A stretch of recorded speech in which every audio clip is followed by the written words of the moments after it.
2024 rainy season farming.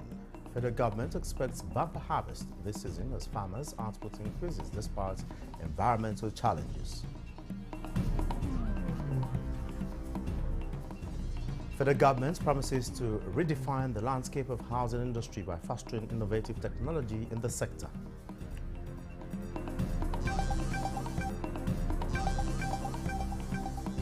Cancer Awareness Week, stakeholders move to strengthen awareness towards improving access to quality care for Nigerians.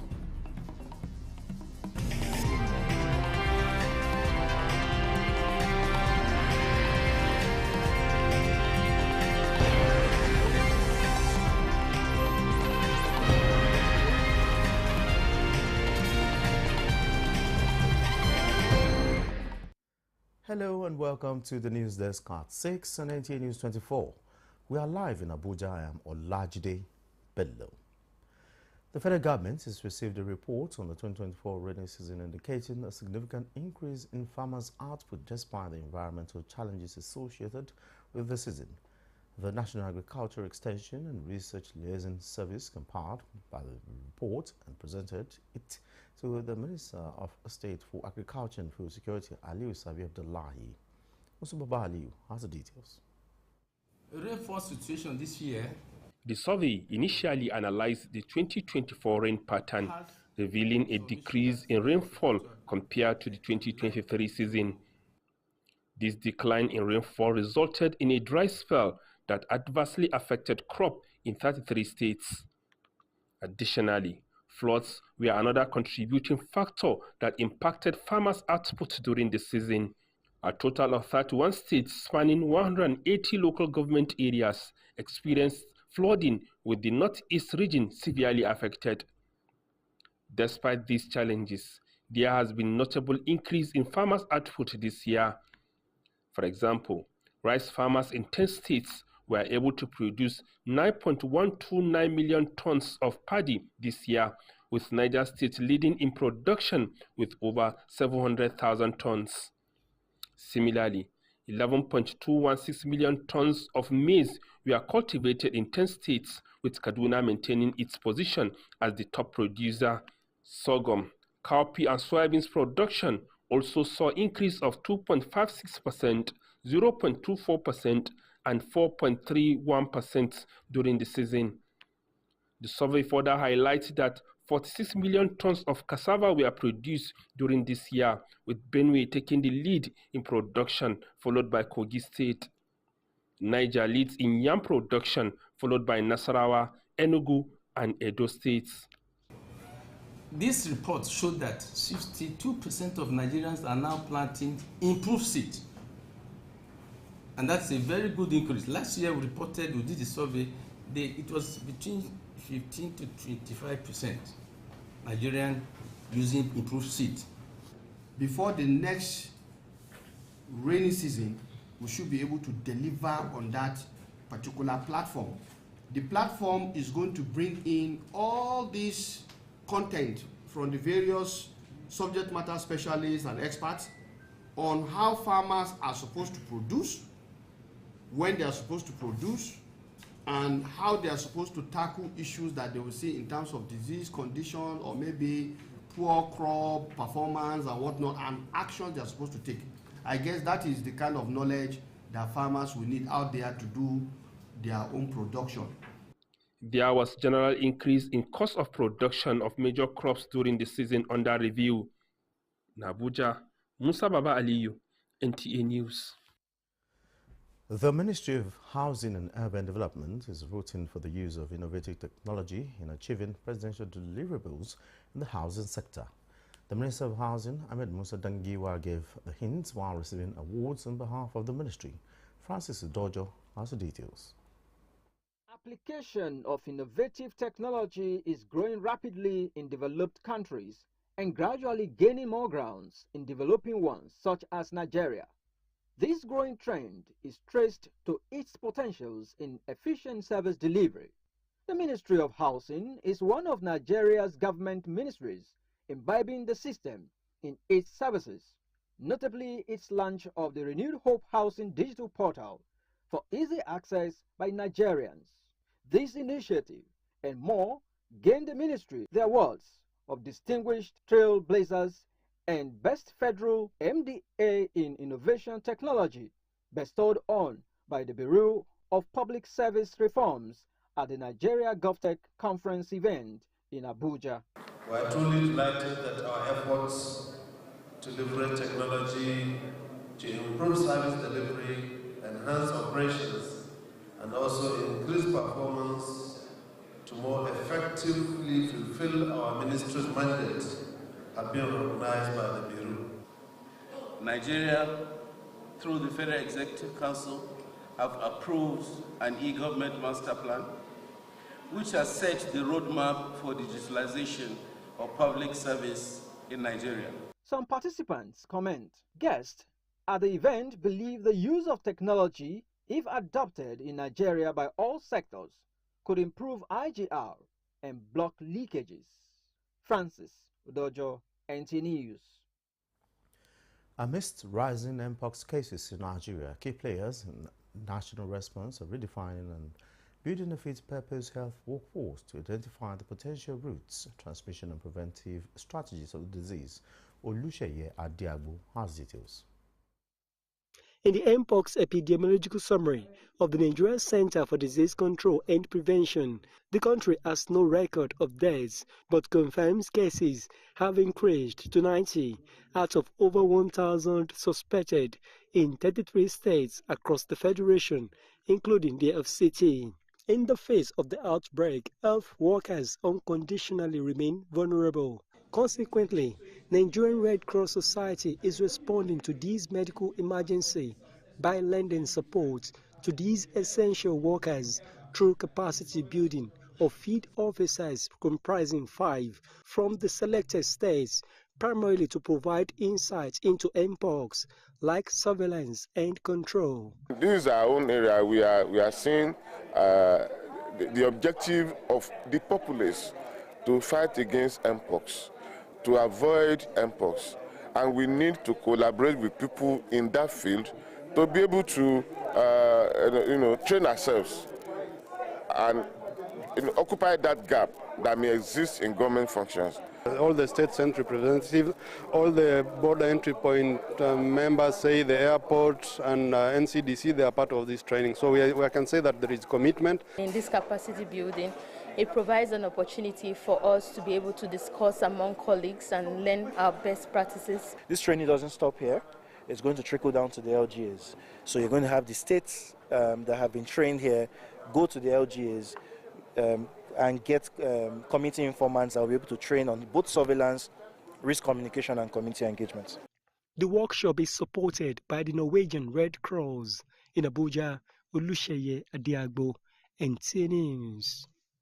SACA is coming to 1 million visually impaired persons across the country through the Christian Health Association of Nigeria and the Education, Social and Health Mission, a non-governmental organization of the Nigerian Supreme Council for Islamic Affairs. Lydia Sampson provides more on this unique collaboration cutting across differences.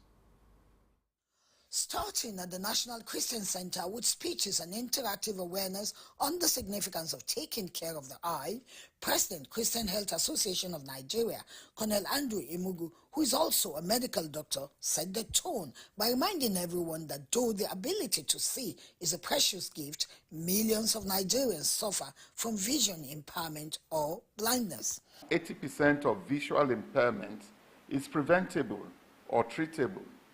Source, World Health Organization. To this end, we want to encourage you all, as spiritual leaders, to support Chance Eye Health initiatives. Now and in the future, remember to regularly go for eye examinations and proper eye care. For various partners on this mission to restore vision, it is a collective responsibility that must be prioritized to help mitigate the challenge of 1.9 million Nigerians with visual impairment. Very important for us to highlight particularly the harmful eye practices that we see occur within our communities, where we see that individuals use substances like urine, breast milk, kafura, battery water, onion water, bitter leaf water, please, all of these are extremely harmful to the eyes and should not be used near the eye or inside the eye, please. If you have redness, if you have Apollo, please see the eye health professional, the doctor or the surgeon that would attend to you. Just because of Islamic Affairs is collaborating, especially MESH is collaborating with Chan in distributing these high glasses. Yeah, so we'll be working in other states. So MESH is going to be doing distribution, handling distribution for the Muslim aspects, Muslims in the country, for the states that we're going to be implementing. Eye is a very important organ of the body, and it's like a window of the body. So without eye, you can't move around. And so in adulthood, there's what we call presbyopia. And as Chan, we are joining the government of Nigeria to provide eyeglasses to correct presbyopia in the country among people aged 40 and above, so that they can improve in doing or carrying out their livelihood activities. Over 800 million people around the world who can't see simply for the reason that they don't have reading glasses. And so what we're doing is to scale our partnership across the continent of Africa, and now excitingly in Nigeria, to bring reading glasses, a very simple solution for presbyopia, to the people in need. The distribution of free glasses took place at the National Mox Clinic. Many who came with various challenges to their sight were able to clearly see and read. The innovation of this, coming with the collaboration of the Christian and Muslim, I think this is a very welcome development, and I pray this should go a long way in uniting us all together as human beings. It's awesome, and it's something that will be very useful not only to me, but to people around me. I have been better equipped to advise, to guide, and to encourage others on how to maintain healthy eyesight. I was among those that left with the tool to read and see more clearly. It is important to note the huge success collaboration between healthcare providers, religious organizations, and communities can achieve in increasing awareness about eye health and preventable blindness. In Abuja, Lydia Sampson, Nta News. The Board of Trustees of the PDP has called on all factions of the National Working Committee to set aside their differences and embrace dialogue. Correspondent Timothy Yusuf reports that while the BOT maintained that aggrieved persons must, in the overall interest of the party, revert to the status quo to preserve the unity and stability of the party, the acting National Publicity Secretary, Ibrahim Manga, pointed out that the court has spoken and they are guided accordingly. His report. Chairman of the PDP Board of Trustees, Senator Adolphus Wabara, understands that disagreements may arise, but as a party with a long-standing tradition of internal democracy, members must not let the prevailing challenges derail their collective vision. He said the Board of Trustees will meet with the members of the NWC to intervene, foster reconciliation, and ensure that normalcy is restored in the NWC. And it is our collective responsibility to ensure that any issues or disputes within the party are addressed with diplomacy, sacrifice, patience, and an unwavering commitment to unity. Meanwhile, spokesperson of Nigeria Opposition Lawmakers Coalition, Ikenga Ugochinyere, has said that the court order restraining NEC, BOT, and other entities from removing the acting chairman of the PDP, Umar Damagum, from office didn't stop the National Working Committee of the People's Democratic Party before they suspended the acting national chairman. The NWC acted on behalf of the NEC to invoke the provisions of Article 57 and Article 58 by suspending the former national chairman, Umar Damagum, from office. The courts are the last arbiter. The court is the last arbiter. It has now spoken and forbade anyone whatsoever acting on behalf of the party or otherwise in taking any decision suspending the acting chairmanship or the capacity of Ambassador Umar Iliadam are going to continue in this capacity. Timothy Yusuf, Nta News. This is the News Desk at 6 and Nta News24. We'll be back with more reports in a moment.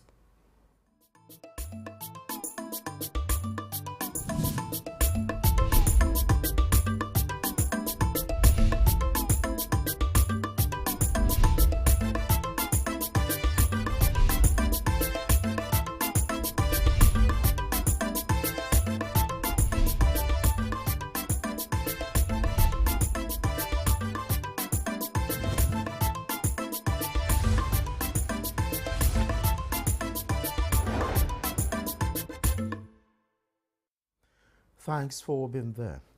A non-governmental organization, Board Sustainable Women Economic Empowerment and Peace Initiative, is engaging stakeholders at the grassroots on the need to change the narratives about the girl child in terms of heralding their vision through access to education.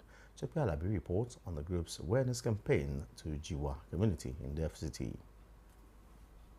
Growing concerns over the alarming rate of dropouts among Nigerian children, specifically girls. This, among other reasons, is why Broad Sustainable Women Economic Empowerment and Peace Initiative is engaging stakeholders on the need to prioritize the education of the girl child. This is not just a celebration, it's a call for action. Action for girls to get equal access to education opportunities, for them to be free of violence and discrimination. To get women generally out for education, professional development, economic development in any way is not something can be achieved overnight, but at least we are moving. We are going to get there. We don't have a choice as a country. We need a better foundation, and this foundation starts from the women. And therefore, I challenge the organization to sit up.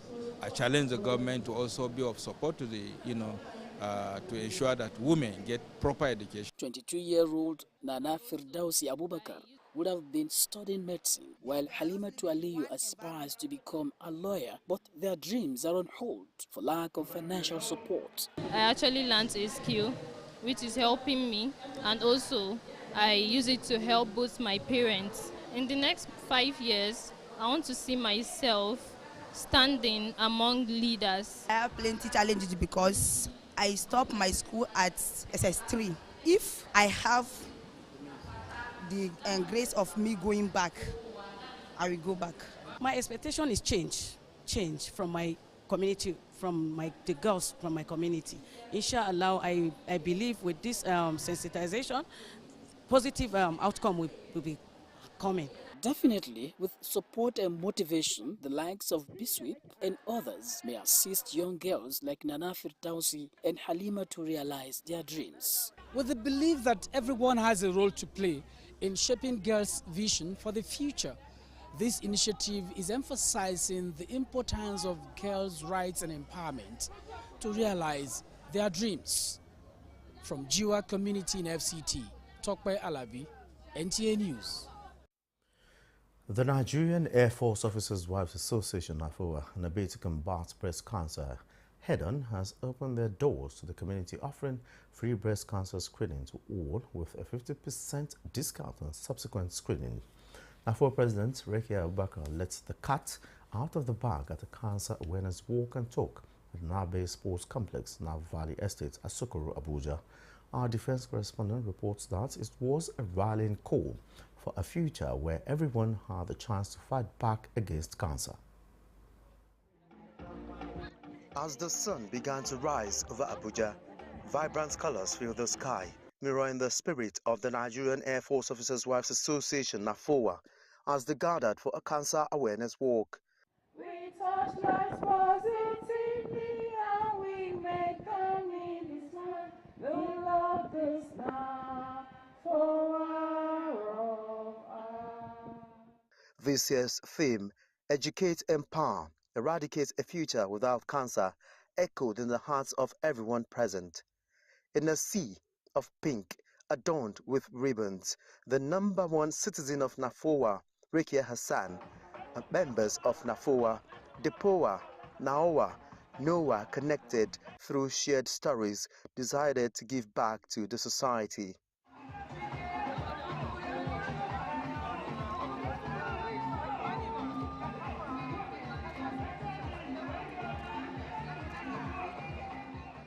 Though one or two might have lost their loved ones to breast cancer, today they wear a ribbon in their honor, determined to turn their grief into action.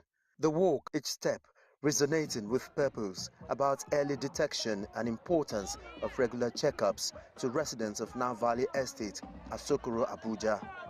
We must empower those affected by cancer. This involves ensuring robust support system, high-quality healthcare, and the essential resources needed to navigate this challenging journey.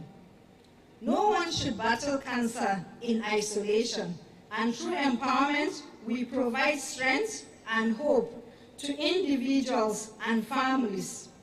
With a renewed sense of hope, the participants pledged to continue their advocacy. They envisioned a future where no one would face cancer alone, where education would pave the way for empowered choices, and where community support could ultimately eradicate this silent adversary. Olajide Bello, Nta News. The need for patriotism and revival of the lost national values is identified as key to addressing Nigeria's challenges. This was the focus of the public sensitization program organized by the National Orientation Agency on the significance of National Anthem and National Values Charter. Habibu Hussaini reports. The program is part of a series of initiatives designed by the federal government to instill love, patriotism, and understanding among people despite the diverse nature of the country.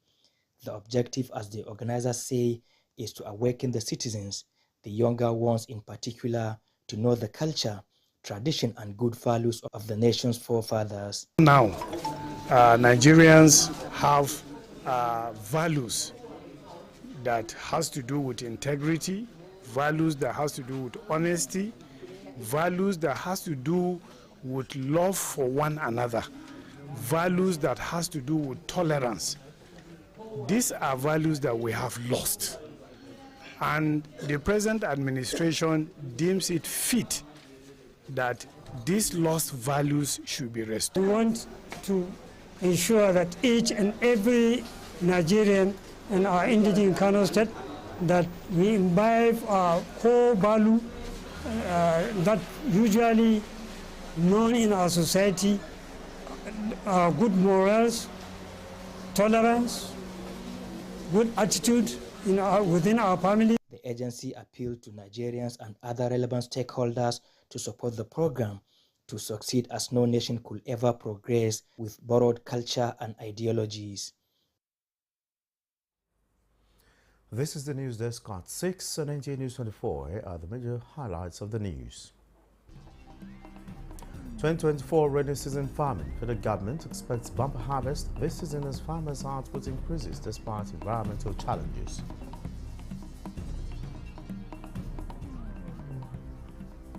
Federal government promises to redefine the landscape of housing industry by fostering innovative technology in the sector.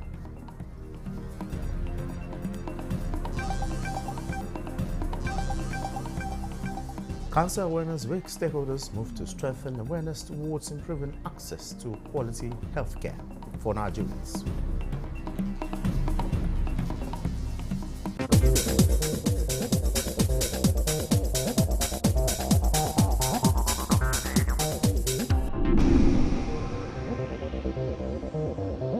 This is Nta News24. And former President Muhammadu Buhari has expressed his deep condolences to the Group Chief Executive Officer of the Nigeria National Petroleum Company Limited and NPCL, Mele Kyari, following the demise of his daughter, 25-year-old Fatima Kyari. A statement by his media aide, Garba Shehu, says the former president was shocked and deeply pained to learn about the passing away of his daughter, Fatima, adding that she has left the world at such a tender age, but Allah, who gave her to him, knows best, and prays for the family in this hour of intense grief. And that concludes the News Desk at 6 on Nta News24. Thanks for watching. I am Olajide Bello.